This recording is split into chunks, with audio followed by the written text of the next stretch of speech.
은혜와 평강이 넘치기를 빕니다. 또 온라인에서 함께 예배하시는 분들에게도 우리 주님의 은혜와 평강이 넘치기를 빕니다. 이 코로나 시대에 모두가 다 답답하고 또 힘들게 그렇게 살아가고 있을 것입니다.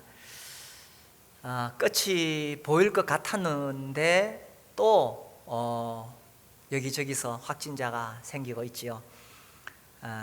처음엔 대구가 시끄러웠는데 요즘은 또 수도권이 혼란합니다. 그래서 우리도 모르게 위축될 수 있는데 이런 시대에 우리가 눈을 높이 들어서 하나님을 바라볼 수 있기를 원합니다. 작년에 제가 토저의 책을 읽으면서 그 책 제목이 하나님 하는 책인데 제가 그 하나님에 대해서 설교를 했었습니다. 그래서 하나님은 완전하신 분이시다, 크신 하나님이시다, 선하신 하나님이시다, 모든 것을 아시는 하나님이시다, 영원한 하나님이시다, 이렇게 하나님에 대해서 전했습니다. 오늘은 하나님은 자비로운 분이시다 라는 주제로 말씀을 전하기를 원합니다. 자비라는 뜻은 불쌍히 여긴다, 또 긍휼을 베푼다, 그런 뜻이지요. 그래서 자기를 낮추어 아랫사람에게 친절을 베풀다, 그런 뜻을 가지고 있습니다. 적극적으로 긍휼을 베풀다, 긍휼히 여기다, 불쌍히 여기다, 이런 뜻이지요. 성경 여러 곳에서 하나님은 자비로운 분이라고 소개하고 있습니다. 신명기 4장 31절에 보면 네 하나님 여호와는 자비하신 하나님이심이라. 그가 너를 버리지 아니하시며 너를 멸하지 아니하시며 내 조상들에게 맹세하신 언약을 잊지 아니하시리라, 이렇게 되어 있고요. 또 시편 78편에 보면 오직 하나님은 긍휼하심으로, 이 긍휼이 이 자비와 같은 단어입니다. 죄악을 덮어주시어 멸망시키지 아니하시고 그의 진노를 여러 번 돌이키시며 그의 모든 분을 다 쏟아내지 아니하셨으니 그들은 육체이며 가고 다시 돌아오지 못하는 바람임을 기억하셨습니다. 이렇게 되어 있습니다. 그래서 우리 하나님은 자비로우신 하나님이시다, 성경에서 이렇게 소개하고 있죠. 오늘 우리가 읽었던 성경 본문에 하나님께서 모세를 통하여 또 자신이 어떤 분이신가를 선포하고 계십니다. 여호와께서 구름 가운데 강림하사 그와 함께 거기 서서 여호와의 이름을 선포하실세. 하나님의 이름을 이렇게 선포했습니다. 6절, 여호와께서 그의 앞으로 지나시며 선포하시되 여호와로라, 여호와라, 자비롭고 은혜롭고 노하기를 더디하고 인자와 진실이 많은 하나님이라. 인자를 천대까지 베풀며 악과 과실과 죄를 용서하리라. 그러나 벌을 면제하지는 아니하고 아버지의 악행을 자손 3, 4대까지 보응하리라. 6절에서 하나님께서 선포하실 때 자신을 자비롭고 은혜롭고, 이렇게 하나님은 자비로운 하나님이시다, 이렇게 선포하고 계십니다. 이 하나님께서 자비하시다는 것을 우리가 단어를 가지고 설명하기보다는 실제로 하나님께서 어떻게 하나님의 자비로우심을 베풀어 주셨는지 우리가 성경의 사건을 통해서 알 수가 있습니다. 열왕기상 19장에 보시면 우리가 잘 아는 엘리야 이야기가 나오지요. 열왕기상 19장에 보면 이제 18장에서 엘리야가 바알 선지자들과 450대 1로 싸우는 장면이 나옵니다. 거기서 이제 기도해서 하늘에서 불을 내리는 신이 참신이다, 이렇게 이제 큰 싸움이 붙게 되죠. 그래서 이 엘리야가 하늘에 기도했을 때 하나님께서 하늘에서 불을 내리셔서 여호와 하나님이 참신이심을 보여주셨습니다. 이렇게 크게 승리한 다음에 이제 그 바알의 선지자들이 다 죽게 되니까 이 이세벨 왕비, 바알을 숭배하는 이세벨이 엘리야를 죽이겠다고 위협했습니다. 그래서 이제 엘리야가 도망을 갔지요. 이제 19장 4절에 보시면 자기 자신은 광야로 들어가 하룻길쯤 가서 한 로뎀 나무 아래에 앉아서 자기가 죽기를 원하여 이르되 여호와여 넉넉하오니 지금 내 생명을 거두시옵소서.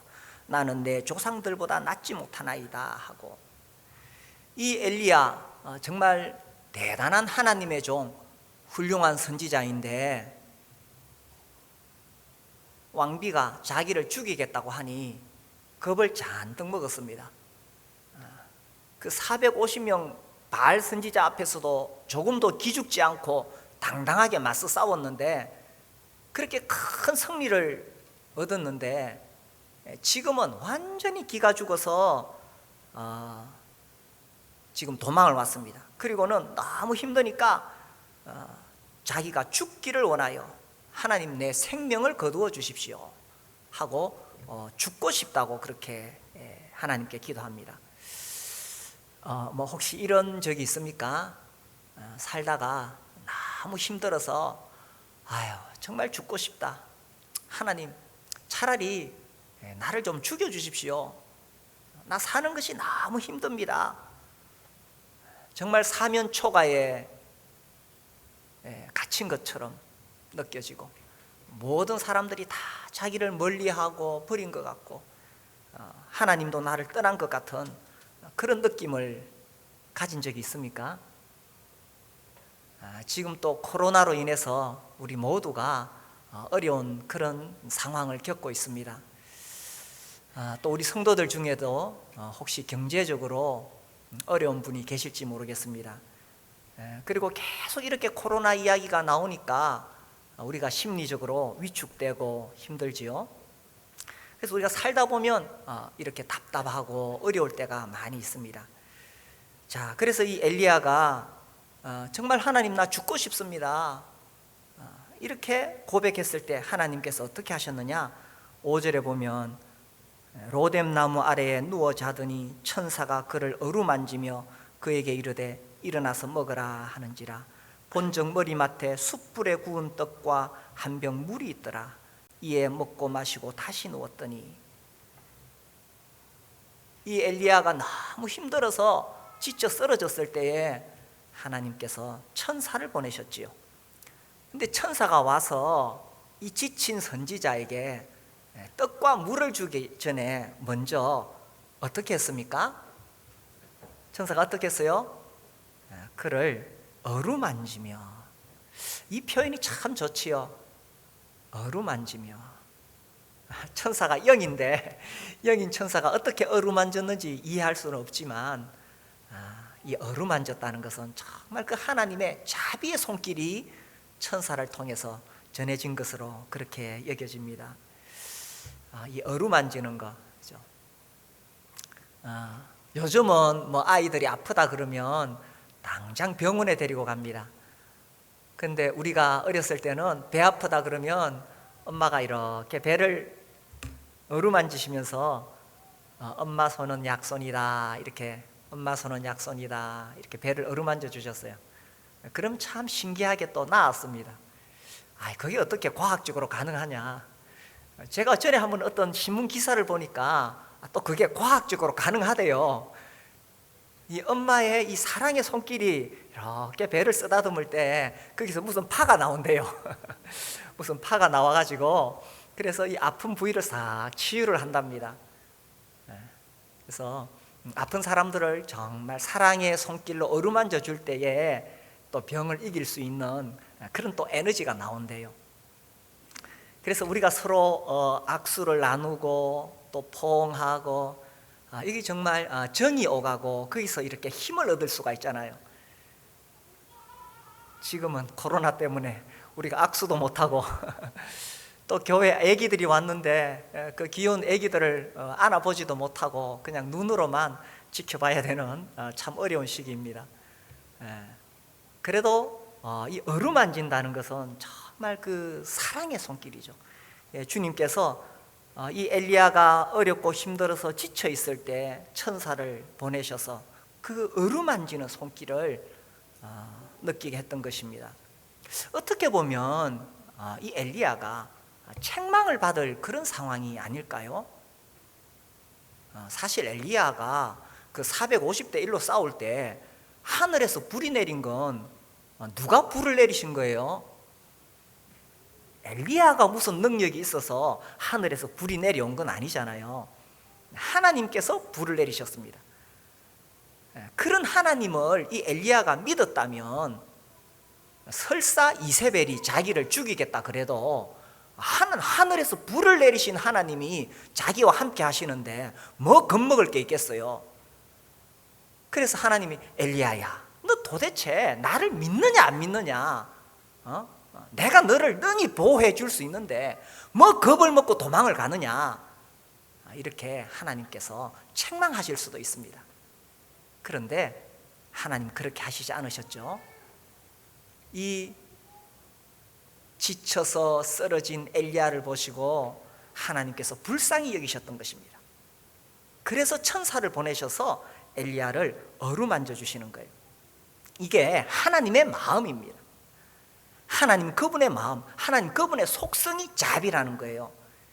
우리가 하나님의 속성을 공부해 보면 하나님에게는 뭐 자비도 있고 뭐 사랑도 있고 은혜도 있고 그렇지 않습니다. 하나님 그분 자신이 자비이시고 하나님 그분 자신이 사랑이시고 하나님 그분 자신이 은혜인 거예요.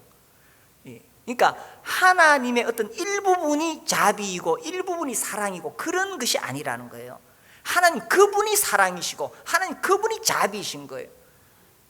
그래서 자기 종이 지금 다 진짜 쓰러져 있는 모습을 보시니까 그 속에서부터 이 하나님의 이 자비의 마음이 흘러나왔던 것입니다. 마치 나비나 벌이 꽃을 보면 막 날아들잖아요. 이게 나비와 벌의 속성이거든요. 꽃을 향해 날아가는 것. 그래서 지치고 쓰러진 영혼을 하나님께서 보실 때에 이 하나님의 자비의 마음이 그 속에서부터 확 이렇게 솟아나오게 된다는 것입니다. 그래서 우리가 살다가 어렵고 힘들어서 지칠 때에 우리가 하나님의 이 자비의 손길을 구할 수가 있습니다. 하나님께서는 이 긍휼히 여기시는 마음, 불쌍히 여기시는 마음이 가득한 분이세요. 그래서 지쳐 쓰러진 엘리야를 향해 그 천사의 손길을 보내셨던 것처럼 또한 우리가 살다가 어렵고 지칠 때에 우리에게도 하나님께서는 그 어루만지는 손길을 우리에게 보내주실 것입니다. 이 하나님은 누구에게 자비를 베푸시느냐? 그러면 이 엘리야와 같이 위대한 이런 하나님의 종에게 하나님께서 자비를 베푸시느냐, 누구에게 베푸시느냐 하는 거죠. 우리 요 뒤에 또 뒤에 넘어가서 열왕기상 21장을 한번 보겠습니다. 21장에는 이 아합의 이야기가 나옵니다. 25절에 보시면 25절 예로부터 아합과 같이 그 자신을 팔아 여호와 앞에서 악을 행한 자가 없으면 그를 그의 아내 이세벨이 충동하였습니다. 자, 여기 25절을 읽어보니까 아합이 얼마나 악한 사람인지를 이렇게 평가하고 있지요. 그 자신을 팔아. 이 어디에 팔았을까요? 이 정말 악한 것에 자기를 팔았다는 겁니다. 여호와 앞에서 악을 행했다. 그의 아내 이세벨이 충동하였다. 아이고, 이 또 그 아내를 잘못 만났네. 아내의 역할이 참 중요하죠. 이 아내가 이 아합을 더 악한 길로 몰았습니다. 얼마나 악한 일을 많이 했느냐? 이 앞에 읽어보면은 바알의 신전을 만들고 아세라 상을 만들고 거기다가 숭배하고 이렇게 했는 거예요. 이건 마치 결혼한 여인이 자기 남편을 두고 딴 남자와 놀아나는 거죠. 그 남편 앞에서 딴 남자와 놀아나는 거예요. 얼마나 악한 일을 했습니까?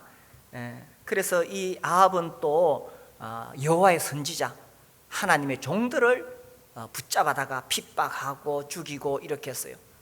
그리고 결정적으로 여기 21장에 보면 나봇이라는 사람이 있는데 그 나봇을 죽이고 그의 포도원을 빼앗았는 거예요. 그래서 하나님께서 참다 못해서 진짜 이 나쁜 놈이다. 그래서 이제 하나님의 종 엘리야를 보내셔서 경고했습니다. 이제 내가 네 집안을 완전히 심판하겠다. 완전히 싹 쓸어버리겠다. 이렇게 심판하셨는 거예요. 심판을 경고를 하셨는 거예요.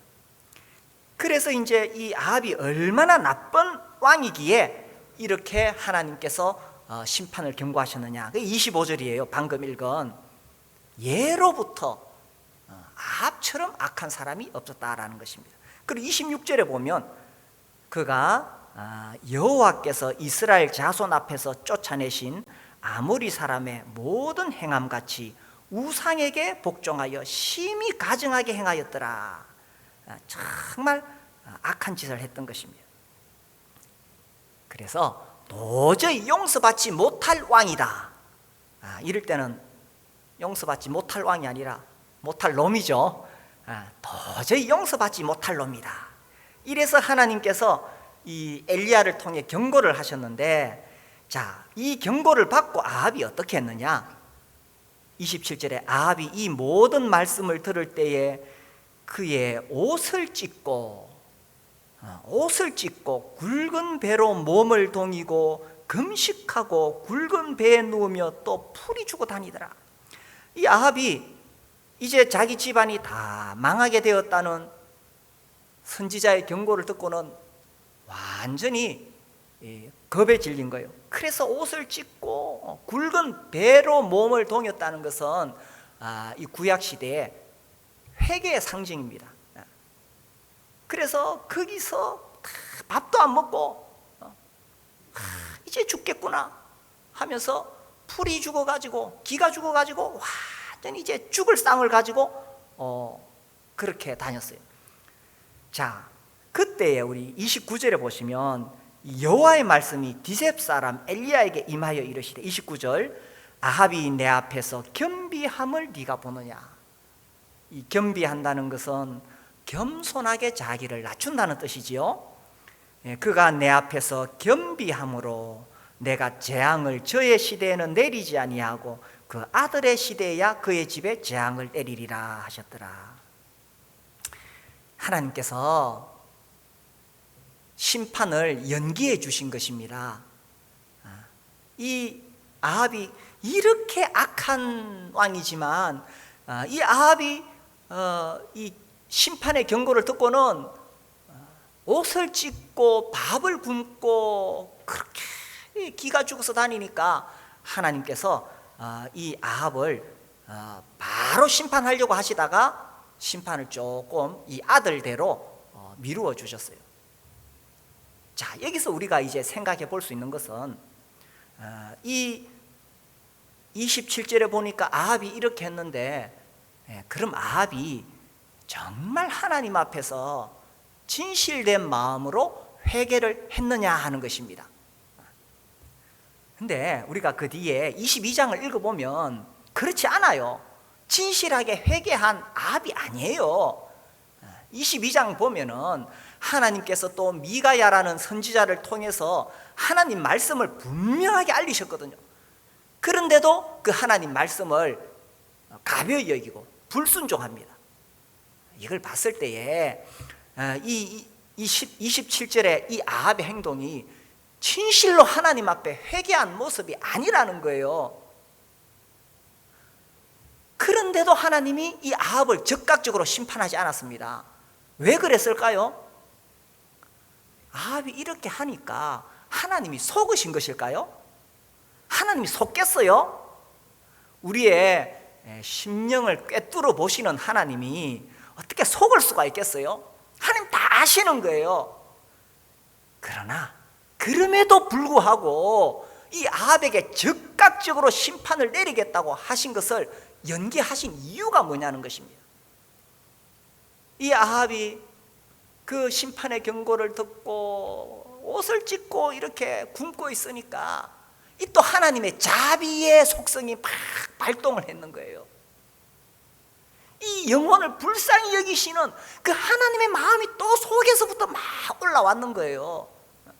그래서 아합이 진실로 회개해서 봐준 것이 아니고 하나님 그분의 마음이 긍휼이니까, 하나님 그분의 마음이 자비니까, 하나님 그분의 마음이 불쌍이니까, 그래서 하나님께서 불쌍히 여겨주신 거예요. 하나님의 자비가 누구에게 임하느냐, 그 사람이 무슨 받을 만한 자격이 있어서 받는 것이 아니에요. 엘리야와 같이 위대한 선지자니까 하나님의 자비를 받는 것이 아니에요. 무슨 자격이 있는 것이 아니라 이렇게 도저히 용서받지 못할 사람도 하나님의 이 자비의 마음이 올라오면 하나님께서 용서해 주신다는 것입니다. 그래서 이 하나님의 속성은 우리 인생들을 불쌍히 여기시고 긍휼을 베풀기를 원하시는 이 하나님의 마음은 인간의 어떠함에 달려있는 것이 아니라는 것입니다. 만약 우리 인간의 어떠함에 달려있다면 우리는 아무도 하나님의 자비를 받을 자격이 없고 주님의 긍휼하심이 무궁하심으로 우리가 오늘도 이렇게 살아있는 것입니다. 하나님께서 우리의 행위대로 보응하셨다면 아무도 이 자리에 있을 사람이 없겠지요. 그래서 하나님의 자비가 누구에게 베풀어지느냐, 엘리야와 같이 위대한 사람뿐만 아니라 이 아합과 같이 도저히 용서받을 수 없는 이런 사람도 하나님 그분이 자비이시기 때문에 봐주신다는 것입니다. 그래서 저는 이 아합 이야기를 읽을 때마다 굉장히 위로가 돼요. 용기가 나요. 야, 하나님 정말 자비하시다. 이 정말 도저히 용서받지 못할 놈 당장 하늘에서 벌이 내려와서 심판받아야 되는데도 이런 사람도 하나님 앞에 겸비하니까 하나님께서 봐주시는구나. 그렇다면 하물며 하나님의 자녀들인 우리를 하나님께서 봐주시지 않겠어요?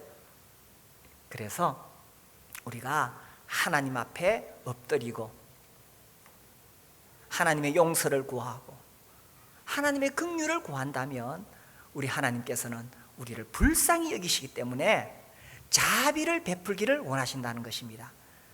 그러므로 우리가 살다가 어려운 일 당할 때에 도망가려고 하지 마시고, 또 우리가 살다 보면 옆길로, 그죠? 옆길로 삐딱하게 나갈 때도 있어요. 그럴지라도 그렇게 옆길로 샜다가도 하나님의 자비하심을 의심해서는 안 된다는 것입니다. 우리가 하나님의 긍휼을 구하면 하나님은 언제라도 우리에게 자비를 베풀기를 원하신다는 사실입니다. 어떤 회사의 직원이 뭐 하나 실수를 해가지고 회사에 엄청난 피해를 입혔어요. 이 회사 법에 따라 당연히 해고되어야 돼. 그런데 그 직원이 사장님에게 와서 사장님 1년만 더 나를 일하게 해 주십시오. 우리 아들이 고3인데 고등학교 졸업할 때까지만 내가 이 회사에서 일하게 해달라고. 이 사장님 마음속에 불쌍히 여기는 마음이 들면 봐주지 않겠어요? 하나님은 마음이 약하신 분이에요. 그래서 이 아합과 같이 악한 왕도 하나님 앞에 엎드리니까 하나님께서 불쌍히 여기시고 자비를 베풀어 주셨던 것입니다. 그래서 이 하나님의 자비하심을 구하시게 되기를 바랍니다. 우리 사람이 하나님께 인정받을 수 있는 길이 뭐냐? 사람들은 선악과 따먹고 나서 내가 뭔가 하나님 앞에 공로를 쌓아야 되고 내가 뭔가 공덕을 쌓아야 하나님이 나를 잘 봐주신다고 생각합니다. 그래서 하나님께 인정받기 위해서 발부둥 치는 사람들, 우리는 그런 사람들을 종교인들이라고 부릅니다. 우리 인간이 하나님 앞에 선을 쌓아봤자, 우리가 인간이 하나님께 뭘 드려봤자, 우주 만물을 만드신 하나님 앞에 그게 뭐 자랑거리가 되겠어요? 이 세상의 모든 종교는 다 행위 구원입니다. 자기가 노력하고 선을 행하고 이렇게 해서 구원받으려고 하는 것이 이 세상의 모든 종교예요. 왜 그러냐 하면, 세상의 종교는 우리 죄인을 위해 죽어주신 대속자가 없기 때문에 그런 거예요. 그러니까 자력 구원, 자기 힘으로 구원을 받아야 된다는 것입니다. 그런데 우리 인간이 어떻게 거룩하시고 선하신 하나님 앞에 내 힘으로, 내 행위로 구원을 받을 수가 있겠어요? 불가능합니다. 우리는 내 힘으로 하나님 앞에 인정받고 내 노력으로 무엇을 얻을 것처럼 생각하지 않습니다. 우리는 어떤 경우에도 하나님의 자비하심을 의지하는 겁니다. 그래서 우리가 구원받는 길은 오직 우리의 대속제물 대신 예수 그리스도를 믿는 거지요. 하나님께서 이 세상을 내려다보실 때 사람들이 다 죄를 지어서 모든 사람이 죄를 범하였음에 하나님의 영광에 이르지 못하더니 의인은 없나니 하나도 없으며, 그래 다 지옥으로 가는 모습을 보셨을 때에 또 하나님의 이 자비의 속성이 확 이렇게 살아 올라왔는 거예요. 저 지옥 가는 영혼들을 그냥 두고 볼 수가 없어서, 그래서 자기 아들을 보내신 거죠. 하나님이 세상을 이처럼 사랑하사 독생자를 주셨어요. 그래서 예수께서 오셔서 우리 죄를 대신해서 십자가에 못 박혀 죽으신 것입니다. 예수님이 십자가에 못 박혀 죽으실 때에 누가복음 23장 34절에 보면 예수님을 십자가에 못 박는 그 사람들을 향해서 예수님께서 기도하시는 내용이 나옵니다.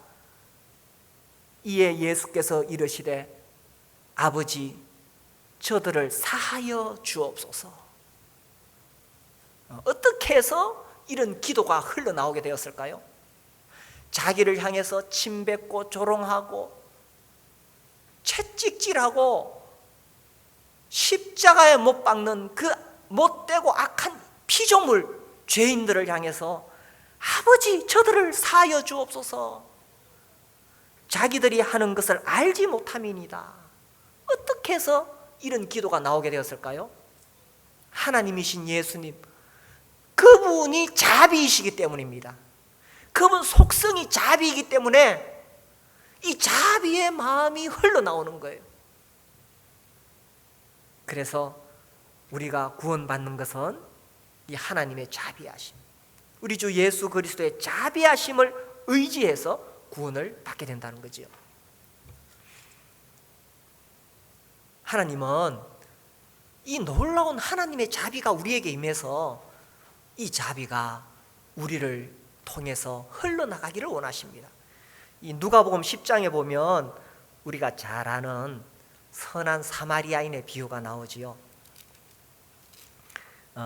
어떤 사람이 이 강도를 만나게 되지요. 예루살렘에서 여리고로 내려가다가 강도를 만났습니다.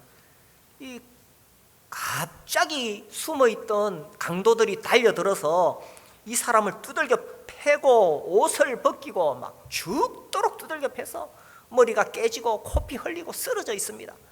가만히 놔두면 죽게 되었는데 마침 그 길에 한 제사장이 지나가는데 그냥 못 본 척하고 지나갑니다. 또 한 레위인도 그 길을 가다가 어이구야, 이 잘못하다가 나도 강도들에게 당하겠구나 피하여 갑니다.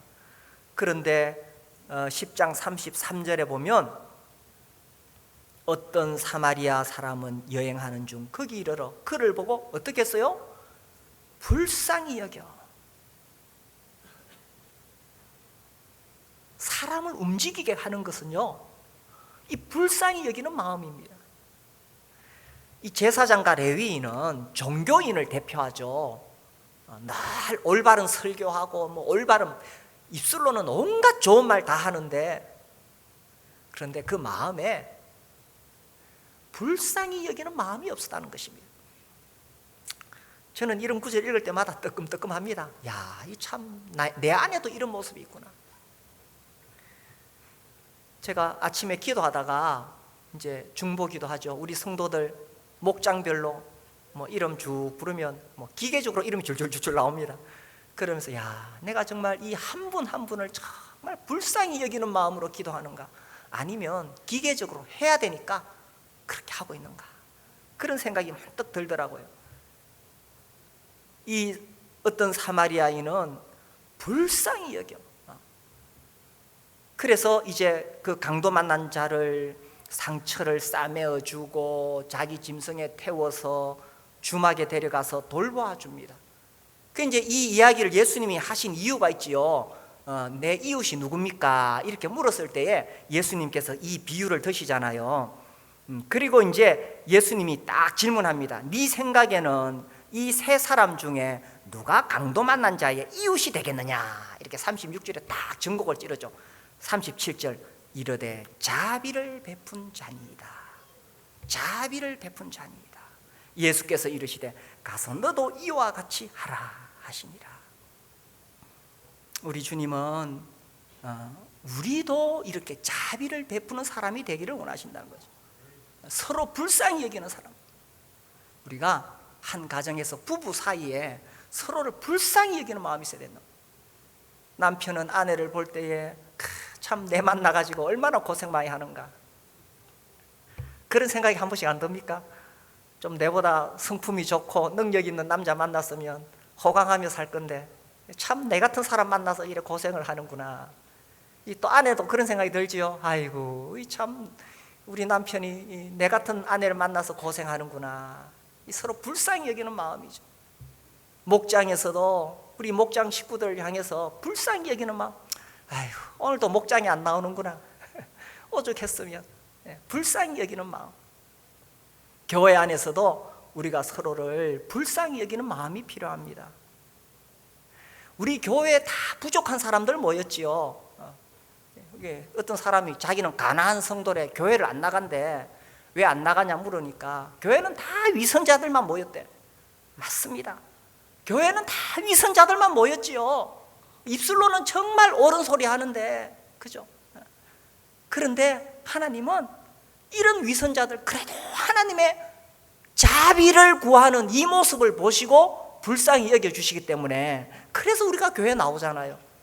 그리고 우리도 서로를 불쌍히 여기는 마음이 필요하다는 거죠. 자비를 베푼 자입니다. 가서 너도 이와 같이 하라. 저도 좀 불쌍히 여겨주십시오. 목회자도. 오죽했으면 저래 살겠나. 좀 불쌍히 여기고, 우리가 서로가 불쌍히, 우리 목장 식구들은 우리 목자 목녀님들을 좀 불쌍히 여겨주시고, 아이고 참 우리 목장 식구들 위해 이래 고생하는구나, 불쌍히 여기고. 서로가 이렇게 불쌍히 여긴다면 여기에 하나님의 자비가 흘러넘치지 않겠어요? 이 코로나 시대에 살다 보니까 자꾸 우리 마음이 메말라집니다. 이 마스크를 쓰니까 호흡하기가 답답할 뿐만 아니라 우리 마음도 자꾸 메말라지는 것 같아요. 이럴 때에 우리가 먼저 하나님의 이 자비로 충만해질 필요가 있습니다. 하나님께서 참 나 같은 죄인을 어떻게 불쌍히 여기셔서 자기 아들을 보내셨는가. 하나님께서 정말 나 같은 죄인을 향해서 자비를 베풀어 주셨구나. 이 하나님의 자비, 긍휼, 불쌍히 여기심이 먼저 나에게 부어주셔야 되겠죠. 그리고 그 하나님 마음 가지고 우리도 서로를 향해서 불쌍히 여기는 마음. 그래서 이 메마른 가슴이 촉촉히 하나님의 자비로 젖어드는 그런 사람들이 되어야 되겠죠. 하나님은 자비로우신 분이십니다. 그 하나님의 종이 하나님 이름 위에 싸우다가, 그죠? 그 450대 1로 엘리야가 하나님의 이름을 위해서 싸우다가 지쳐 쓰러졌을 때에 우리 하나님은 그를 외면하지 않았습니다. 책망하지도 않았습니다. 하나님 직접 못 만지시니까 천사를 보내서 그를 어루만져 주시고 떡과 물을 주시면서 힘내라 힘내라. 한 번 해서 안 되니까 또다시 천사가 어루만지며 또 용기를 주고 위로해 주시고, 그런 하나님, 우리 하나님은 자비로우신 하나님이십니다. 이 아합과 같이 도저히 용서받지 못할 놈, 그런 놈도 옷을 찢고 풀이 주고 있으니까 진실로 회개한 거 아니에요. 겁먹었을 뿐이에요. 그렇지만 하나님께서 불쌍히 여기시고 봐주시잖아요. 우리가 믿는 하나님은 우리를 불쌍히 여기시는, 자비를 베푸시는 하나님이십니다. 우리가 살다가 어렵고 힘들 때 우리 하나님의 자비를 구할 수 있습니다. 그리고 또 살다가 좀 옆길로 삐딱하게 좀 하나님으로부터 멀어질 때도 있어요. 그러나 어떤 경우에도 하나님의 자비를 의심하지 마시기 바랍니다. 하나님으로부터 도망가려고 하지 마시기 바랍니다. 하나님은 자비로운 분이시니까 이 자비로우신 하나님을 의지해서 승리하는 삶을 사시게 되기를 바랍니다. 우리 찬송 네